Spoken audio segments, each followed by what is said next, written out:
Baik, bersua kembali. Masalah penduduk kampung Manggis Permatang Tinggi Bukit Mertajam yang menumpang di tanah orang dan kediaman sering dinaiki air antara fokus laporan lintas langsung dari Pulau Pinang hari ini. Namun, difahamkan isu itu hampir selesai apabila mereka dibantu menerusi pembinaan Rumah Mesra Rakyat RMR. Laporan lanjut bersama Syarmila Rastam. Silakan, Syarmila.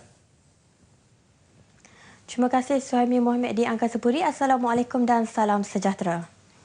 Hampir 10 tahun menghadapi masalah kediaman yang sering dinaiki air, penduduk kampung Manggis Permatang Tinggi akhirnya dapat meneruskan kehidupan dengan tenang kerana bakal memiliki kediaman yang berstatus tetap dan sah. Projek pembinaan Rumah Mesra Rakyat RMR melibatkan pembinaan 61 buah rumah dijadualkan siap hujung tahun ini, sememangnya amat dinantikan penduduk.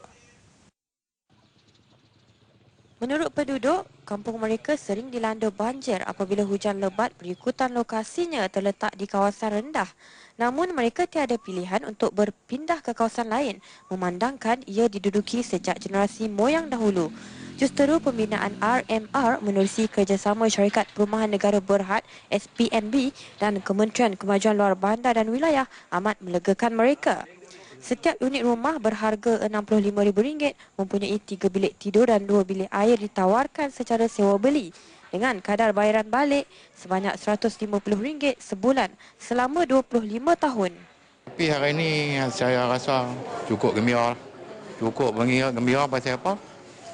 Dah lama dah, saya rasa lebih kurang dalam 15 tahun lebih. Kita duduk nanti rumah ni. Dan hari ini nampak naik sebiji ini kita rasa Alhamdulillah. Lega lah no. Lega lah. Berkenaan banjir tak ada masalah. Banjir ni sebab apa? Dia orang kot parit tu bagi dalam. Jadi kereta api pun dah sekarang dah bagi tinggi dah jembatan kereta api dulu. Air tu duduk tanpa di jembatan kereta api lah ni. Dah tak ada lah jembatan tu. Semua tinggi lah. Jembatan kereta api tu. Tapi bagi saya ni saya amat sonok sekali lah. Pasal apa gembira tak terhingga. Pasal apa benda yang kita duduk nanti ni dah kunci tiba. Cuma kita lambat sikit lah kan. Tapi orang macam mana pun kita orang kata bersabar lah. Bagi saya kita kata bersyukur lah hal itu. Yang tu yang kita yang ucap terima kasih kepada yang mana hadir hari ni.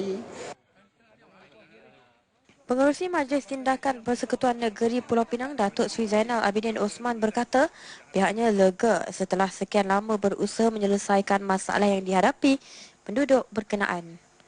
Jadi ini adalah satu contoh bagaimana kerjasama semua agensi akhirnya dapat memberi kebaikan dan kesejahteraan kepada penduduk-penduduk.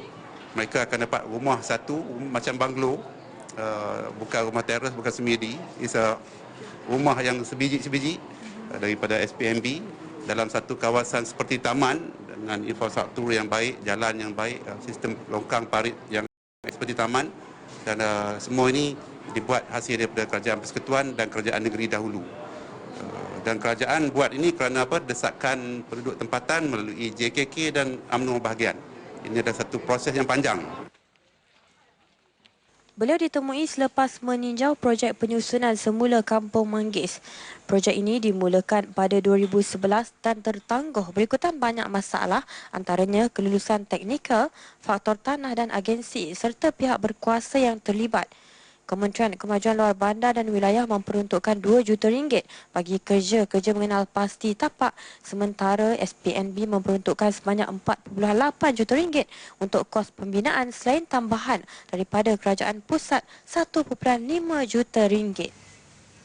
Polis Pulau Pinang akan menempatkan seramai 31 pegawai dan 955 anggota bertugas sempena perlumbaan basikal Tour di Langkawi LTDL 2016 peringkat 2 dari Sungai Petani ke Georgetown pada 25 Februari ini. Ketua Jabatan Ketenteraman Awam dan Trafik Negeri, Superintenden Roslan Ali berkata, ia membabitkan laluan dari Macang Bubuk di seberang Perai Tengah hingga Padang Kota Lama di Georgetown. Jelasnya, bagi memastikan kelancaran semua laluan, polis akan menutup beberapa jalan secara berperingkat dengan bantuan anggota Ikatan Relawan Rela dan pihak berkuasa tempatan seawal 10 pagi. Antara jalan terlibat ialah Jalan Macang Bubuk, Simpang Ampat, Jambatan Sultan Abdul Halim Muazzam Shah, Batu Maung, Balik Pulau, Teluk Bahang, Persiaran Geni dan Padang Kota Lama. Bagi mengelak sebarang masalah, orang ramai diminta mematuhi segala arahan polis termasuk meletakkan kenderaan di lokasi yang ditetapkan.